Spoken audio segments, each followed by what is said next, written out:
Quarta-feira, dia 8 de outubro de 2025. Sejam todos muito bem-vindos, meus amigos, a mais um vídeo do canal Terra Brasilis News.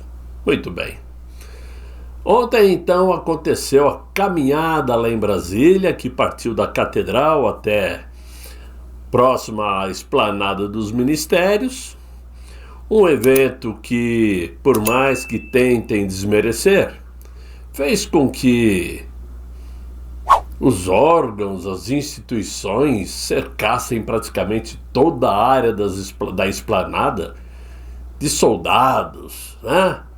De guardiões, como que se os manifestantes de direita fossem todos agressores das instituições, como que se fossem todos baderneiros, né? Tentando passar aquela pincelada para mostrar que o que aconteceu até agora lá no Supremo é justiça, né? E de fato nós sabemos que não é nada disso. Os patriotas estiveram lá ontem em bom número para, sim, dar um grito de liberdade. É curioso, para não dizer trágico, porém, observar como o Brasil se acostumou a aceitar as palavras erradas para descrever as realidades mais graves. Agora, querem chamar de anistia aquilo que deveria se chamar de reparação. Pedimos anistia, sim, a inocentes, por ser o único caminho para livrar esses inocentes de perseguição, para tirá-los da cadeia, para tirar o nosso presidente da prisão, torná-lo uma pessoa livre novamente. É o único caminho, mas pedimos também como se fosse um favor político, um gesto de clemência de quem, na verdade, deve desculpas e indenizações pelo que fizeram até agora. Mas desde quando é preciso perdão para quem não cometeu crime algum? Você só perdoa culpados. Nunca vai perdoar inocentes. Desde quando se concede anistia a quem foi preso, humilhado e censurado sem provas, sem julgamentos, sem o devido processo? Porque o julgamento que aconteceu, não sabemos muito bem como foi feito e o que significa na prática. Chamar isso de anistia é, ainda que sem perceber, admitir o crime que nunca existiu. É aceitar a mentira oficial, é assinar a confissão forjada pelo sistema. Então, volto a dizer, pedir anistia ampla, geral e irrestrita é nosso único caminho, não existe outro. Mas não porque seja necessário. Não se anistia inocentes. E é aí que o golpe semântico, se completa, transformando vítimas em réus e a justiça em concessão política. O discurso de anistia serve para limpar a imagem dos que abusaram do poder, não para libertar os inocentes. É uma armadilha linguística, um jeito de dizer, além de psicológica, que pode, ao final, deixar para aqueles que cometeram as atrocidades jurídicas a imagem de que foram benevolentes, dando anistia aos inocentes, para eles culpados. A perseguição não se perdoa. Ela se denuncia, se corrige, se pune quem a praticou. Não se pede anistia, mas se pede o quê? Retratação, reparação e justiça. Não se implora liberdade, se reivindica o direito de nunca tê-la perdido. Enquanto o povo for conduzido a aceitar a palavra errada, continuará aceitando o sistema que o engana. A liberdade não pode vir travestida de favor político, mas de reconhecimento moral. Mesmo assim, estamos vendo aí o silêncio, né, de muitos que gritavam pela liberdade, de parlamentares inflamados, juristas que discursavam sobre democracia, heróis de ocasião, que viviam colados à imagem de Jair Bolsonaro quando as câmeras estavam ligadas para ele. Meu Deus, onde estão todos agora? Pois não se pode reduzir a direita política brasileira a meia dúzia de nomes que sempre comparecem quando são chamados. O povo não conta, o povo sempre vai, o povo sempre está presente. Porque o povo, na verdade, é o patrão, que delegou a quase 600 parlamentares, somando Câmara e Senado, o direito de representá-lo no centro do poder. Muitas pessoas se esquecem, segundo a Carta Magna, pelo menos, nós somos o povo, o poder emana do povo, ou através de seus representantes, que são eles, os parlamentares, os que nós escolhemos para brigar por nós, mas na hora H, na hora de uma passeata, de uma manifestação, de uma caminhada, é meia dúzia que aparece, sempre os mesmos, que são fiéis à causa, que lutam, batalham. E o resto? Muitos sumiram, desapareceram como se a coragem fosse temporal, apenas ancorada nas costas de um líder maior como Jair Messias Bolsonaro. Só que hoje, diante das cautelares absurdas que foram jogadas nas costas do mito, além de ilegais impostas a ele, ninguém fala, ninguém se manifesta, mas se manifestar com a faca nos dentes. Ninguém reage, ninguém age. A valentia virou estratégia, né? A covardia virou método. E esse é o Brasil dos que defendem a Constituição, só quando ela serve aos próprios cargos. Enquanto isto, o homem que arrastou multidões, que fez o Brasil renascer, trouxe o patriotismo de volta, é deixado à própria sorte, refém de um sistema que pune quem ousa desafiar o script. Os que gritavam liberdade agora cochicham prudência. Claro que essa conta vai chegar, desde que nós, o povo, saibamos levar em consideração tudo que nós estamos enxergando lá em outubro do ano que vem. Porque, como todos sempre dizem, né, a memória do brasileiro é fraca. Só que o Brasil político tem dessas ironias grotescas, né, e que o tempo se encarrega de desmascarar. Mal aquele ministro sancionado, por exemplo, assinou uma autorização para que 7 aliados visitem Jair Messias Bolsonaro, não todos juntos, evidentemente, cada um no seu dia e na sua hora.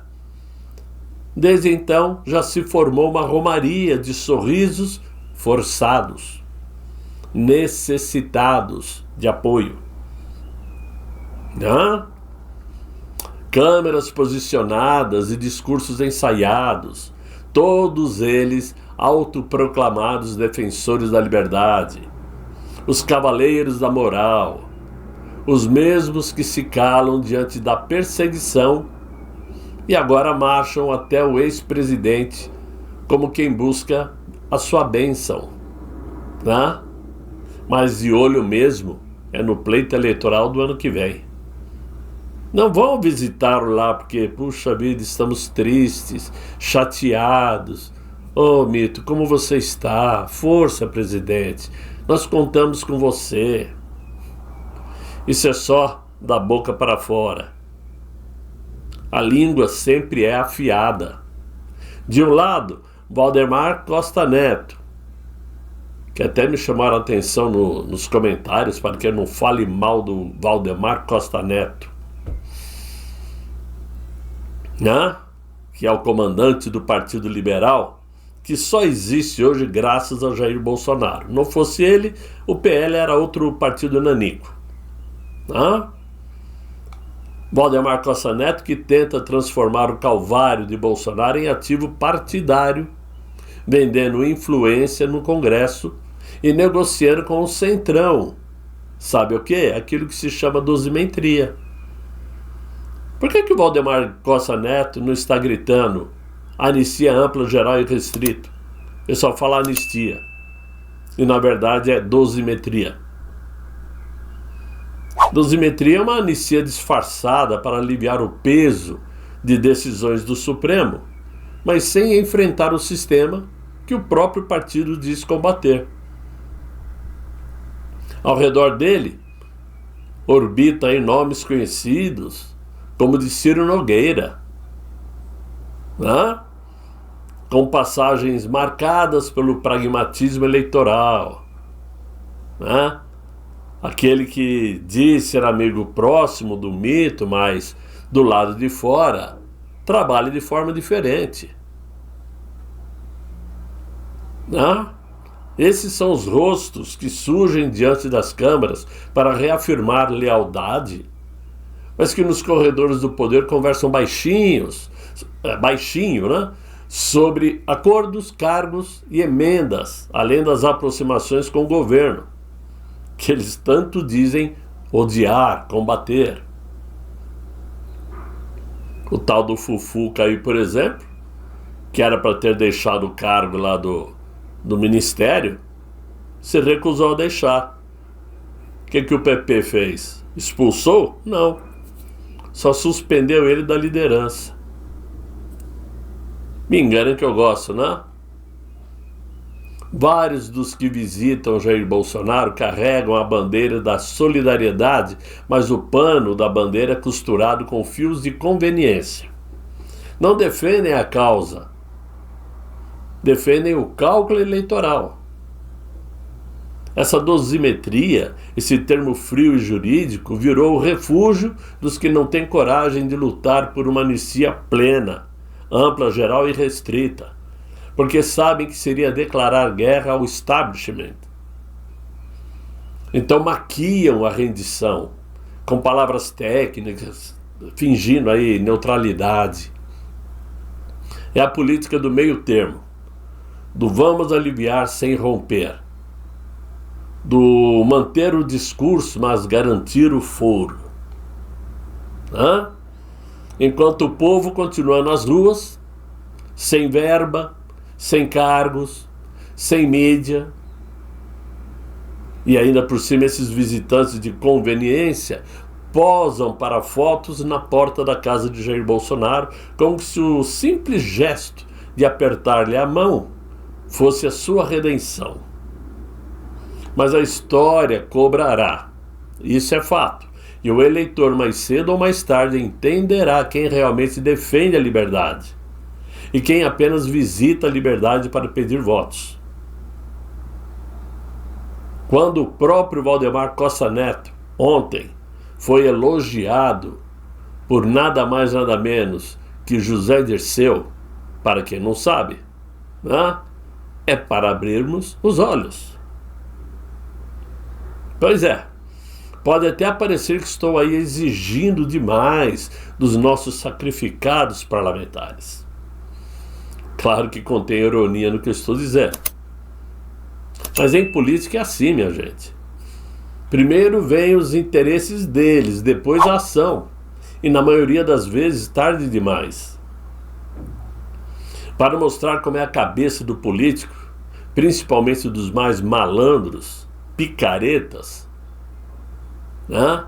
Prestes a completar aí 80 anos, o autor intelectual do PT, o Zé Dirceu, disse em uma entrevista para a BBC News que está se preparando para uma nova campanha para 2026, onde vai ser candidato pela 4ª vez a deputado federal por São Paulo.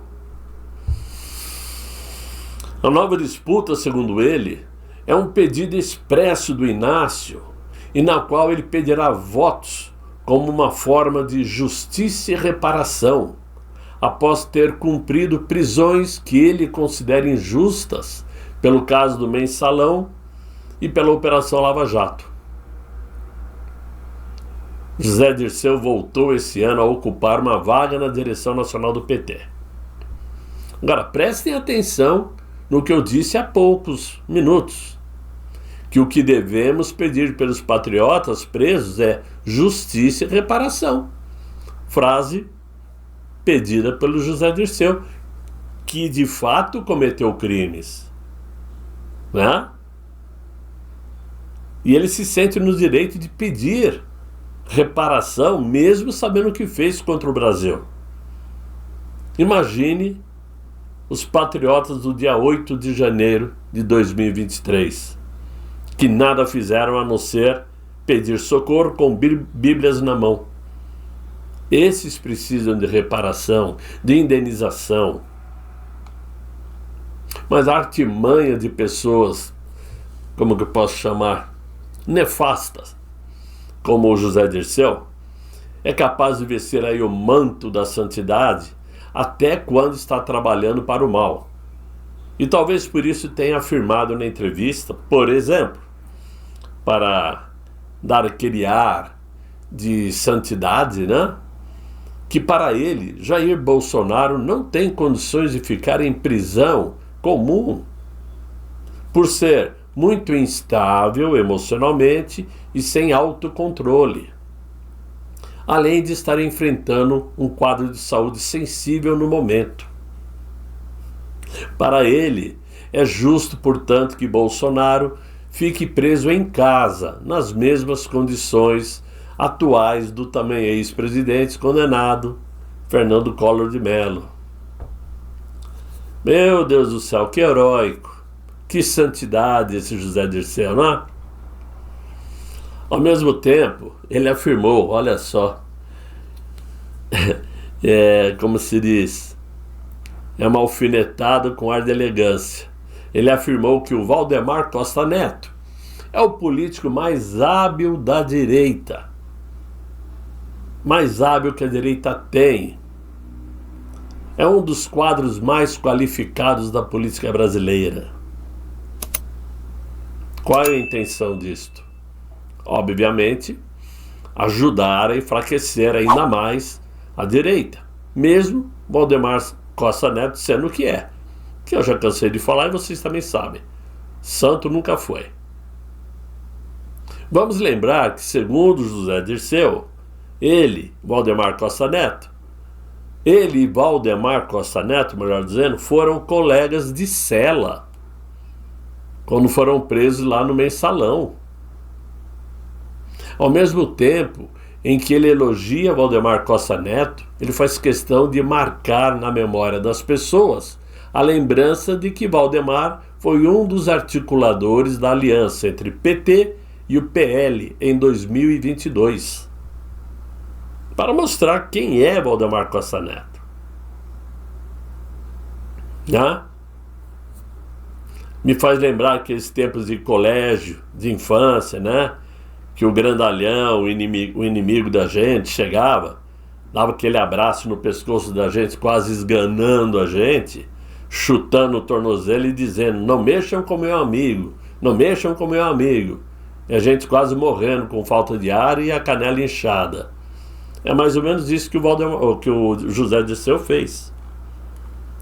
Mas mostra a malandragem do PT, a artimanha do PT, enquanto nós, sim, com nossa inocência, porém com nossa honestidade, que eu acho que é muito mais nobre do que se sujar, fazemos passeatas, campanhas, paramos para ouvir Michele Bolsonaro, toda emocionada, falando verdades, Flávio e todos que estavam presentes. Pode parecer uma luta em vão, e eu costumo dizer que, infelizmente, na atual conjuntura, É uma luta em vão, porque não é passeata, não é caminhada que vai reverter a situação. Infelizmente não vai. Nem manifestação de 2 milhões de pessoas na Paulista, ou 3 milhões lá na esplanada nos ministérios, quando o MIT estava presente, naquele parque de gerações, nem isso resolveu. Então não é uma caminhada que vai resolver, mas é importante mostrar que mesmo no meio de semana, sem muita propaganda, os patriotas estiveram presentes. Não importa que a imprensa esteja dizendo, era 2.000 pessoas que estavam ali. Num domingo de manhã o PT não põe nem 1.000.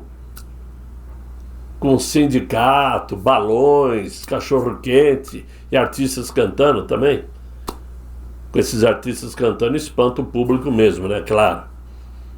Mas não importa. O que importa é que ali havia, 2.000 pessoas, segundo eles, de muito boa vontade, com a mesma esperança, mostrando que o bolsonarismo está vivo, que o bolsonarismo é uma ideia, e ideia não se apaga. A ideia persiste, ela vive. Mas é importante nós estarmos cientes de como funciona a política, cientes de quem é quem. Não podemos nos deixar levar por propaganda falsa, propaganda torta, promessas vazias. Nós temos que falar o que é fato, o que é real. Abrirmos os olhos das pessoas, para que ninguém fique iludida com pessoas erradas. Temos que ter as pessoas certas em quem confiar. E eu acho que é fácil para qualquer conservador hoje saber em quem confiar. Nós sabemos em quem confiar. Como eu disse, são meia dúzia de pessoas aí valorosas. São poucas, mas são valorosas. Que tem muito caminho pela frente ainda para ajudar o povo conservador. Então é muito melhor contarmos com meia dúzia do que 100 picaretas que na hora H, quando precisa, somem, desaparecem. Esses não valem a pena. Não é verdade, meus amigos? Então, é somente isso que eu tinha para vocês no vídeo de hoje. Eu espero que vocês tenham, pelo menos, entendido, aceitado ou concordado. Se não concordaram, não aceitaram, lamento, né? A pessoa diz aí no canal que pelo fato de eu estar falando tanto contra o Valdemar, pelo fato de eu não ficar elogiando o Bolsonaro, que eu estou perdendo seguidores, audiência. O que eu posso fazer? Não é isso? Não depende de mim. Não depende de mim. Infelizmente, eu só posso fazer meu papel aqui, que é falar sobre política de acordo com minha visão.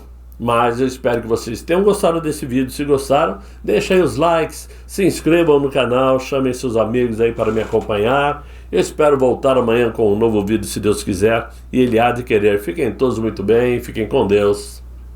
Tchau, tchau.